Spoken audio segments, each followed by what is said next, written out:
सत्य युग में उत्पन्न हुए श्री गणेश जब बाल अवस्था को छोड़ द्वापर युग आते आते किशोरा अवस्था में पहुंच चुके थे, तब उन्होंने ब्रह्मचार्य पालन करने का निश्चय किया। फिर वे एक लंबे समय के ध्यान के लिए पृथ्वी में ही गंगा किनारे किसी घोर वन में चले गए। फिर कई वर्षों तक वे ऐसे ही उस घोर वन में अपने ध्यान में लीन रहे और फिर एक दिन धर्मात्मज की कन्या तुलसी विवाह की इच्छा लेकर तीर्थ यात्रा पर निकली हुई थी। देवी तुलसी सभी तीर्थ स्थलों का भ्रमण करते हुए जब गंगा के तट पर पहुंची, तब देवी तुलसी ने देखा कि वन के अंदर से एक दिव्य प्रकाश छलक रहा है। फिर जब वो वन के अंदर गईं, तब उन्होंने देखा कि एक दिव्य गजमुख युवा ध्यान में लीन है और उस गजमुख युवा के आसपास प्राकृतिक ऊर्जा बह रही है और पूरा वन उसके ऊर्जा से प्रकाशित हो रहा है। श्री गणेश का ये आकर्षक और सुंदर सा रूप देखकर देवी तुलसी उन पे मोहित हो गईं और फिर उनका ध्यान भंग करने के लिए तमाम प्रयास करने लगीं। इसके बाद तमाम प्रयासों के बाद देवी तुलसी ने श्री गणेश का ध्यान भंग कर ही दिया।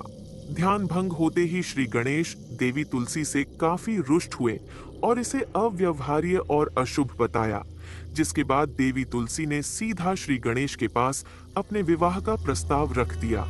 फिर श्री गणेश ने खुद को ब्रह्मचार्य बताते हुए विवाह करने से इनकार कर दिया, जिसके बाद देवी तुलसी काफी क्रोधित हो उठीं और गुस्से में आकर श्री गणेश को सीधे श्राप दे बैठीं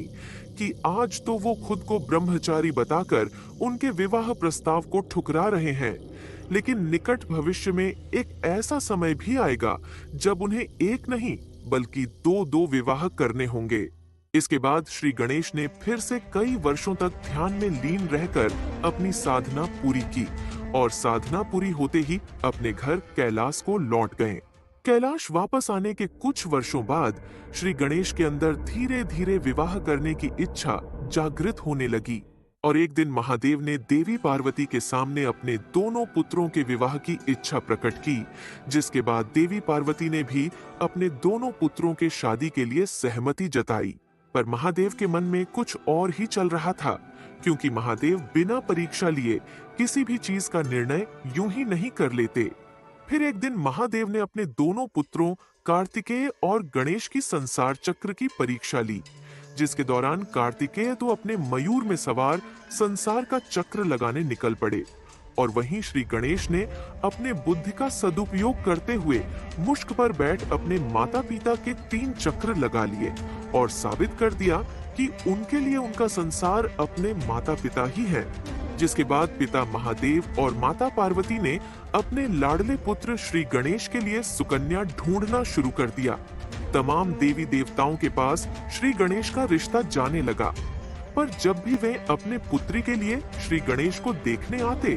तब वे श्री गणेश का शारीरिक आकार देखकर डर जाते और महादेव महादेवी से क्षमा मांग वापस लौट जाते। कोई भी देवी देवता अपने पुत्री का हाथ श्री गणेश को देने को तैयार न होते और यह सब देवी तुलसी के श्राप का ही प्रभाव था। इसके बाद कई वर्षों तक यही सिलसिला चलता रहा और फिर एक दिन यह सब देख देख श्री गणेश काफी रुष्ट हो गए और वे तमाम देवी देवताओं से काफी नाराज भी हो चुके थे। फिर इसके बाद उन्होंने अपने वाहन मुसक को याद किया। फिर श्री गणेश और मुसक ने एकत्र होकर एक रणनीति बनाई, जिसके तहत उन्होंने सभी देवी देवताओं के विवाह में विघ्न डालना शुरू कर दिया। यहाँ तक कि एक बार श्री गणेश और मुसक ने तो श्री कृष्ण के बारात को ही रास्ते को खोखला कर जमीन में आधा धसा दिया था। इसके बाद फिर तमाम देवी देवता श्री गणेश और मुसक के दिन पर दिन बढ़ रहे शरारत से बेहद परेशान होने लगे, जिसके बाद फिर वे सीधे ब्रह्मा जी के सम्मुख प्रस्तुत हुए और श्री गणेश एवं मुसक को समझाने की विनती करने लगे। जिसके बाद ब्रह्मा जी मुस्कुराए और अपनी 2 जुड़वा पुत्रियों रिद्धि और सिद्धि को गणेश जी के पास शिक्षा ग्रहण करने के लिए भेज दिया। इसके बाद जब भी श्री गणेश और मुसक किसी भी देवी देवता के विवाह में बाधा पहुंचाने जाने वाले होते,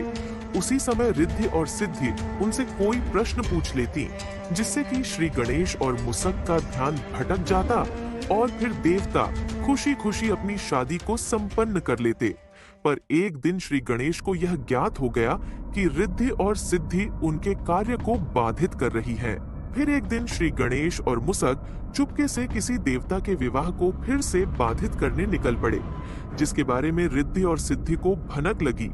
और फिर दोनों बहनें श्री गणेश और मुसक का पीछा करने लगीं। लेकिन रास्ते में किसी अज्ञात असुर ने रिद्धि और सिद्धि का अपहरण कर लिया, जिसके बारे में श्री गणेश को तुरंत आभास हो गया और फिर वे रिद्धि और सिद्धि को बचाने के लिए उस असुर के गुफा में चले गए और वहां उससे युद्ध कर उस असुर का अंत कर दिया और फिर रिद्धि सिद्धि को वापस अपने घर कैलाश लेकर आ गए। फिर यह बात ब्रह्मदेव को पता चली, जिसके बाद ब्रह्मदेव श्री गणेश से काफी प्रभावित हुए और फिर ब्रह्मदेव रिद्धि और सिद्धि का रिश्ता लेकर सीधे महादेव और देवी पार्वती के सम्मुख पहुंचे और श्री गणेश के संग रिद्धि और सिद्धि के विवाह का प्रस्ताव रखा, जिसके बाद महादेव और महादेवी ने सहमति जताते हुए श्री गणेश से इस विषय में बात की, जिसके बाद श्री गणेश इस विवाह के लिए मान गए और फिर श्री गणेश संघ रिद्धि और सिद्धि का शुभ विवाह संपन्न हुआ। फिर इसके बाद श्री गणेश और मुसक किसी भी देवी देवता के विवाह में विघ्न नहीं डालते, बल्कि इसके बाद तो हर देवी देवताओं के विवाह में श्री गणेश के नाम का उच्चारण शुरू हो गया, जिससे उनका विवाह मंगलमय सिद्ध होने लगा।